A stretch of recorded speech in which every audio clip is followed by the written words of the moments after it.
신약성경 369면에 있습니다.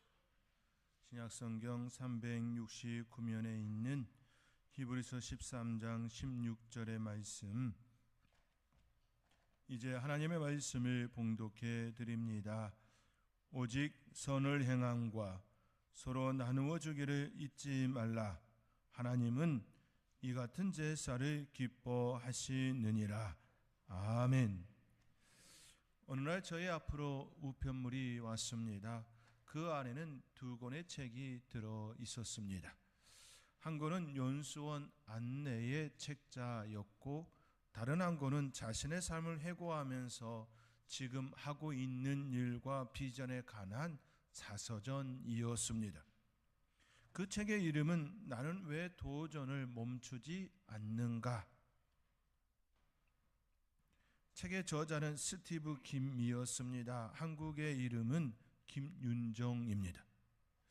그는 1976년 27세의 젊은 나이에 미국으로 건너가 캘리포니아주 주립대학에서 정보통신학 석사학위를 취득하고 1985년 1억 원으로 창업한 파이브웍스를 6년 후 600억 원에 성공적으로 매각합니다. 또 1993년 두 번째 창업한 회사 자이렌을 1999년 2조 원에 매각을 합니다. 두 번의 M&A를 통한 매각은 유례없는 성공 신화를 그에게 가져다 주었습니다. 1억 원으로 창업한 그 회사가 600억 원에 매각되고, 또 그 이후에 창업한 그 회사를 2조 원에 매각을 하였으니 엄청난 성공 신화였습니다. 두 번의 창업과 두 번의 매각은 그에게 아시아의 빌 게이츠라는 별명을 가져다 줍니다. 2001년 꿈희망 미래재단을 설립한 이래 한국, 연변, 북한, 네팔, 방글라데시, 캄보디아 등 국내의 다양한 지원 사업과 장학 사업을 이어가고 있습니다. 나는 왜 도전을 멈추지 않는가? 이 책은 그의 지난 삶을 되돌아보며 또 앞으로의 삶의 비전과 그것을 공유하는 책입니다. 저는 이 책을 받고 처음에는 대수롭지 않게 하나의 홍보물 정도로 여겼습니다. 그러나 책을 받으면 습관적으로 책의 목차와 서론을 읽는 그 습관이 있어서 훑어보았는데, 글의 내용이 저의 마음을 사로잡았습니다. 그렇게 접한 이 책을 교회 로비에서 214페이지의 책을 금세 읽었습니다. 책이 너무 쉬워서 금세 읽히기도 하였습니다. 다음 장이 궁금하여 읽다 보니 그 자리에서 모두 읽었습니다. 그리고 깊은 감동이 저에게 밀려왔습니다. 그리고 저의 마음속에서 우러나온 말은 참 멋있는 인생이다. 참 멋지다. 참 멋지다. 그 마음이었습니다. 이 책의 첫 번째 챕터의 제목은 나를 키운 것은 결핍이었다입니다. 나를 키운 것은 결핍이었다. 우리가 흔히 결핍, 부족, 그거에 대하여서 부정적인 생각을 많이 갖는데, 이 사람은 첫 챕터에 이렇게 접근해 놓았습니다. 나를 키운 것은 결핍이었다. 글의 시작은 이렇습니다. 어린 시절을 돌이켜보면 가장 먼저 떠오르는 것은 가난이다. 젊었을 때 사업을 하시며 남부럽지 않게 살던 아버지는 해방 전국의 혼란과 뒤이어 터진 6.25 동란 속에서 모든 재산을 잃으셨다. 전쟁이 끝난 뒤 서울로 옮겨와 이것저것 사업을 벌이며 정착하려 하셨으나 번번이 실패하다 결국 빚만 떠안게 되었다.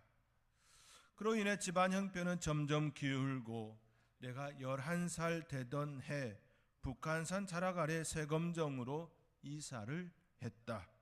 당시 세검정 일대는 온통 가수원으로 둘러싸인 가난한 동네였다. 그렇지요. 그 예전에 서울의 모든 부분이 다 농사 짓는 곳들이었지요. 실은 강남도 논바닥이었다라는 걸 우리는 너무나도 잘 알고 있는 사실입니다. 우리는 전기가 들어오지 않는 가수원집 새방에서 촛불을 켜고 지냈다. 부모님과 누나 셋, 남동생까지 7 식구의 배를 채우기에는 쌀이 턱없이 부족해서 수제비가 주로 밥상에 올랐다.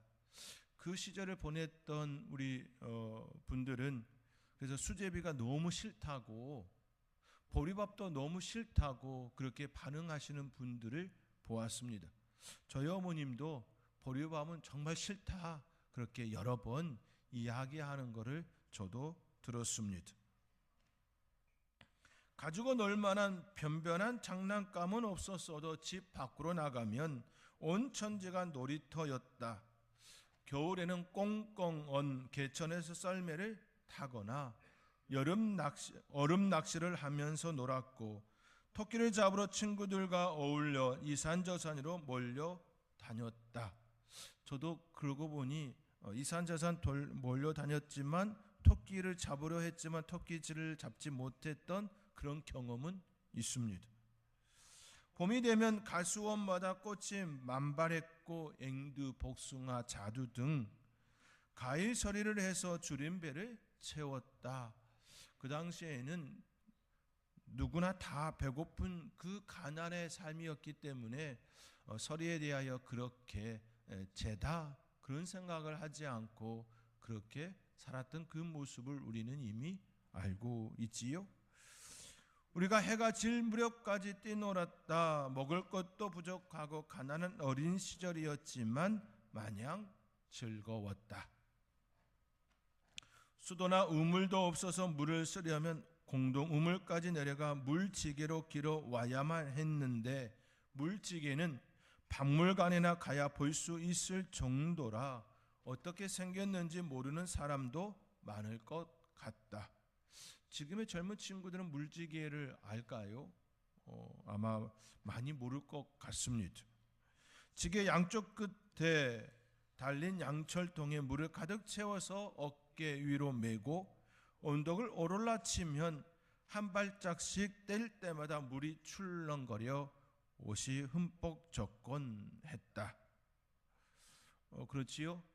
그 당시에 집에 그 우물물이 있는 그 집은 펌프로 마중물을 넣고 펌프질로 물을 기른 그 집들은 그래도 잘 사는 집이었다라는 것을 또 생각해 볼 수 있는 하나의 모습입니다. 지금 생각하면 11살 어린 나이였지만 가족들을 위해서 당연히 내가 할 일이라고 생각했다. 내가 부모님으로부터 받은 가장 크고 소중한 유산은 바로 가난이다. 부모님을 통해 세상에 태어났고 결핍이 나를 키웠다. 가난에 대하여 결핍에 대하여 부정적으로 여기지만 저자는 그렇게 보지 않았습니다. 가난한 집안이나 부유한 집안을 선택해서 태어날 수 있는 사람은 아무도 없다. 다만 자기에게 주어진 환경을 어떻게 이겨내고 극복할 것인가는 전적으로 자신의 선택과 의지에 달려 있다. 여러분들은 어떠신가요? 내가 누구의 자녀로 태어날 그 선택의 권한이 있다면 지금의 부모님, 그 부모님을 선택하시겠습니까? 아마도 여러분들은 그렇다라고 생각을 하실 것 같습니다만 많은 이들이 그렇지 않다 말하는 분들도 있을 겁니다. 그런데 저자는 그 부모를 만나고 또 가난이, 결핍이 자신의 삶의 원동력이었다 오히려 감사를 합니다. 저자는 이 책의 마지막 부분에 현재 자신이 꿈꾸고 소망하며 또 펼치고 있는 그 사회사업에 관하여 이야기합니다. 미국에는 자신의 전 재산을 자녀에게 유산으로 남기기보다 사회에 환원하는 문화가 오래전부터 정착되어 왔다. 그래서 많은 부자들이 노블레스 오블리주를 실천함으로써 기꺼이 사회적 책임을 다하고 시민들로부터 존경을 받는다. 제가 미국 사회에 부러운 점이 있다면 바로 이 모습입니다. 미국은 기독교의 정신으로 시작된 나라이지요. 그런 정신을 가지고 있는 미국의 그 문화 중에 하나가 기부 문화입니다. 저는 미국의 그 여러 가지 중에 참 부럽다라고 여겨지는 것이 있다면 바로 그것입니다. 부자로 살면서 다른 사람을 돕지 않거나 기부에 인색한 사람은 어리석다는 비난을 피하기 어렵다. 우리나라에도 유한양행 설립자이신 고 유일한 박사처럼 전 재산을 사회에 환원하고 존경받는 분이 있고, 노블레스 오블리주에 대한 인식도 과거에 비해 많이 높아진 것 같다. 현재 60대 분들과 이 얘기를 나누다 보면 참 많이 생각이 바뀌었다라는 생각을 합니다. 이제는 더 이상 내 자녀들에게 재산을 물려주지 않고 남은 인생을 참 멋지게 살겠다라고 말하는 분들이 일어나고 있습니다. 이제 우리의 다음 세대들은 또 다른 그 문화가 일어날 것이라 여겨집니다. 어떤 모습이 되었든지 간에 참 시대 속에서 많이 변하고 있다라는 것을 또 느끼고 있습니다. 매년 미국에서 거치는 자선 기금은 수백조 원에 달하고, 그 기금은 대부분 거부가 아닌 평범한 사람들로부터 나온다. 중요한 것은 액수가 아니라 기부하고자 하는 마음과 태도이다. 내가 한국에 돌아오자 이제 두 번의 창업과 매각을 통하여 굉장히 많은 부를 얻은 이후에 그가 이제 한국에 귀국합니다. 그때 현재 내 재산의 규모와 자녀들에게 얼마를 물려줄 것인지 많은 사람들이 궁금해했다. 부모의 재산을 자녀에게 물려주는 것이 당연하다고 생각하는 것 같다. 그러나 내가 아이들에게 남겨주고 싶은 것은 마른 재산이 아니라 바른 정신과 성실한 자세로 행복하게 살아가는 방법이다. 많은 재산을 물려줬지만 그것을 또 잘 운영할 수 없는 자녀라면 오히려 독이 되겠지요. 그렇기에 저자는 바른 정신, 성실한 자세, 행복하게 살아가는 그 이야기를 오히려 더 꺼내 놓습니다. 내가 부모님으로부터 받은 유산도 가난과 남을 사랑하는 따뜻한 마음이었다. 가난을 통해 갖게 된 헝그리 정신이 내 성공의 원동력이었고, 성공하는 과정에서 얻은 커다란 성취감이 내 인생을 행복하게 했다. 그래서 많은 재산을 물려주기보다는 아이들의 인성과 교육에 더욱 중요하게 생각하고 있다. 재단을 설립하고 사회에 환원하는 것이 보편화되어 있는 미국에 살면서 나도 자연히 기부 문화를 접할 수 있었다. 그래서 1997년 스티브 김 재단을 설립했다. 재단을 설립하고 지금까지 기금을 운영하면서 생기는 수익으로 한국, 중국, 북한, 방글라데시 등 세계 여러 곳에서 지원 사업을 펼치고 있다. 그리고 일부 남겨둔 개인 재산에서 발생하는 수익도 전부 재단에 넣으며 계속해서 기금을 늘리고 있다. 그가 이제 엄청난 부를 가졌고, 그 부를 다시 사회에 환원하는 그 형태의 삶을 이제 살고 있는 내용을 이와 같이 또 자서전에 담았습니다. 나는 꿈, 희망, 미래 재단을 통해 교육, 장학, 지역복지 등 다양한 사업들을 펼치고 있다. 우리나라뿐만 아니라 중국, 북한, 방글라데시 등 해외 사업도 지속적으로 확장하고 있다. 우리 재단에 대해 알게 된 사람마다 그 많은 사업을 어떻게 해나가는지 궁금해한다. 나는 돈을 벌 때뿐만이 아니라 쓸 때도 분명한 철학이 있어야 한다 생각한다. 버는 그 철학도 중요하지만 어떻게 쓸 것인가, 이 철학도 매우 중요하지요. 돈이라는 것은 양면성이 있어서 잘 쓰면 약이 되지만 잘못 쓰면 독이 될 수 있기 때문이다. 그래서 재단을 운영하고 여러 지원 사업을 펼치는 데 있어 나름의 원칙을 갖고 있다. 첫째, 물고기를 주기보다 물고기 잡는 법을 가르친다. 그래서 장학 사업을 할 때도 무조건적인 지원은 경계하고 선발부터 관리에 이르는 모든 과정에서 사회복지사와 전문 상담사가 심혈을 기울인다. 이제 선발하는 그 과정부터 시작해서 그 지원한 단계 온전히 신경을 잘 쓴다라는 것이지요. 흐트러 사용되어지지 않도록. 장학금도 일시 지원으로 하지 않고 매월 또는 학기마다 나누어 지급한다. 둘째, 돈이 귀하게 쓰이는 곳을 찾는다. 중학교 때 우리 장학생이 되면 고등학교와 대학교를 마칠 때까지 계속 지원하는데 국내 학생 한 명에게 소요되는 비용으로 중국 연변에서는 5명 정도가, 북한 아이 한 명이 1년 동안 빵과 우유를 먹을 수 있는 액수이다. 그렇지요? 이제 생활 환경과 경제의 수준이 다르기 때문에 우리나라 장학생 한 명을 키우는데 드는 비용이 굉장히 많은 차이가 난다라는 것을 이야기합니다. 또 방글라데시에서는 300여 명의 학생들에게 빵과 교복 그리고 10명의 현지인 교사 급여를 포함한 2년 운영비가 된다. 같은 액수라도 쓰이는 곳에 따라 돈의 가치는 엄청나게 다르다.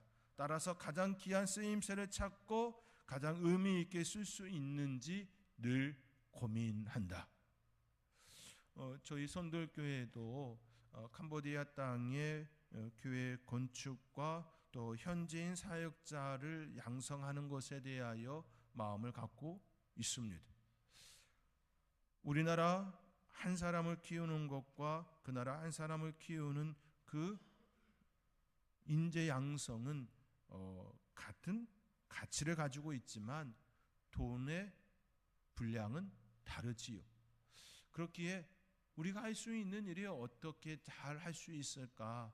우리 형편에 조금 더 가치 있는 그 일을 어떻게 하면 잘할 수 있을까? 그런 고민을 더 하게 됩니다. 돈이 귀하게 쓰이는 곳을 찾는다 말하는 이유가 여기에 있을 겁니다. 셋째, 끝까지 책임진다. 넷째, 외형을 불리는 곳에는 투자하지 않는다. 많은 돈을 부동산에 묶어두는 식의 사업은 하지 않는다. 내 이름을 알리거나 생색을 내기 위한 사업이 아니라 실질적으로 사람을 살리는 일이어야 한다는 것이 확고한 나의 생각이다. 꿈, 희망, 미래 재단은 지금도 일하고 있습니다. 우리의 삶의 자리에 그가 받은 은혜를 자기만 누리지 않고 타인을 향하여 눈을 돌린 이들이 있습니다. 하나님은 한 사람을 찾습니다. 하나님의 뜻을 품고 그 뜻을 따라 순종하는 한 사람을 찾습니다. 하나님은 모세를 불러 세웠습니다. 그리고 그를 통해 이스라엘을 구원해 내었습니다. 하나님은 다니엘을 불러 세웠습니다. 그리고 그를 통해 나라를 잃은 슬픔과 고통 중에도 희망이 무엇인지 알려 주었습니다. 고통 중에도 전혀 희망이 없는 포로로 끌려간 그 땅에 하나님의 뜻을 품은 이가 어떻게 펼쳐지는지 그 삶을 보여주었습니다. 뜻을 정하여 자신의 몸을 더럽히지 아니하고 하나님의 이름을 높이는 자가 되었습니다. 하나님은 세례 요한을 세웠습니다. 그리고 그를 통해 주님 오실 길을 예비하는 자 되게 하였습니다. 낙타토롯을 입고 석청을 먹으며 회개하라 천국이 가까이 왔느니라 외치는 자가 되었습니다. 하나님은 이처럼 사람을 세웠습니다. 하나님은 무한한 능력을 가지고 있습니다. 사람을 통하지 아니하고도 하나님 충분히 일하실 수 있는 무한한 능력을 가지신 분입니다.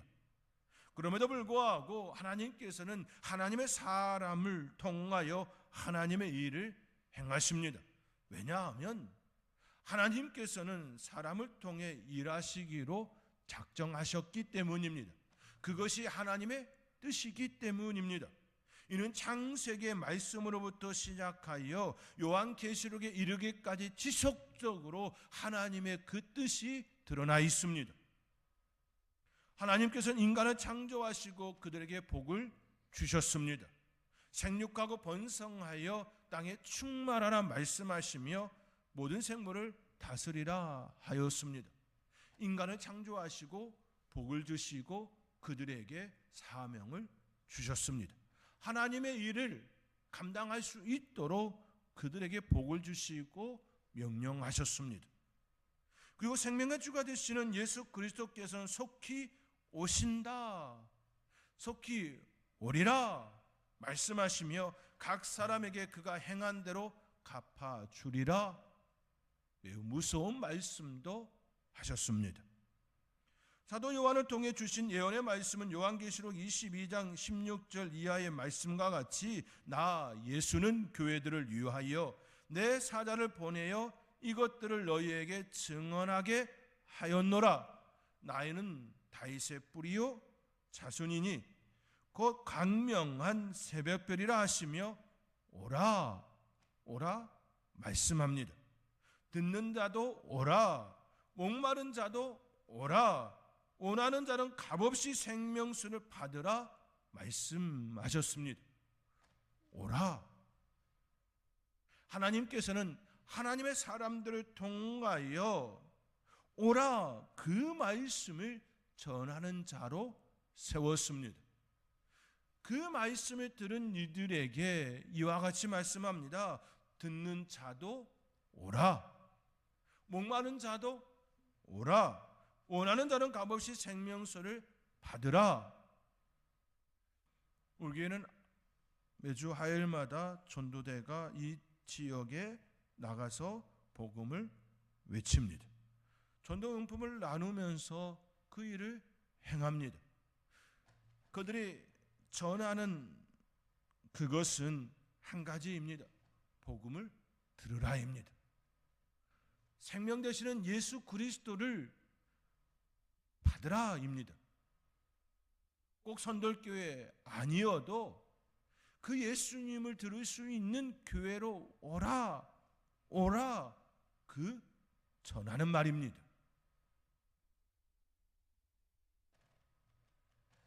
오라. 각 사람이 행한 대로 갚아주시는 하나님께서 우리의 행위를 보실 때에 무엇을 보실까요? 그것은 바로 하나님께서 명령하신 대로 살았느냐 살지 않았느냐입니다. 오늘 본문 말씀은 우리에게 선을 행함과 서로 나누어 주기를 잊지 말라 말씀합니다. 오늘 본문 16절의 말씀입니다. 우리 함께 오늘 본문의 말씀 함께 읽겠습니다. 오직 선을 행함과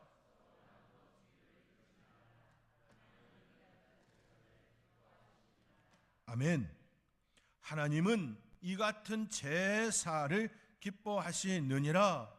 이 같은 제사가 무엇입니까? 선을 행함입니다.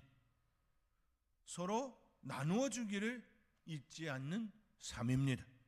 선과 나눔이지요. 하나님께서는 이 같은 제사를 기뻐하신다 말씀합니다. 하나님께서 원하시는 삶을 사는 이들이 바로 성도입니다. 성도는 자신이 하고 싶은 일을 하며 사는 이들이 아닙니다. 성도는, 거룩한 백성된 성도는 하나님의 은혜 가운데에 주의 보혈로 그 구원의 은혜를 입은 대로 살기를 고백한 이들입니다. 나를 부르신 그 하나님의 뜻대로 살기를 원합니다 고백한 이들이 바로 성도입니다. 그리스도인은 그리스도의 뜻대로 살기를 고백한 이들이 바로 그리스도인입니다. 그 성도의 삶이 바로 오늘 말씀에는 선을 행함이다, 서로 나누어 주기를 잊지 않는 삶이다 가르칩니다. 우리가 행복해야 하는 이유가 무엇입니까? 하나님께서 우리가 행복하기를 바라시기 때문입니다. 마치 부모가 자녀들의 행복을 기원하듯이 하나님께서는 성도들이 행복하기를 간절히 바라십니다.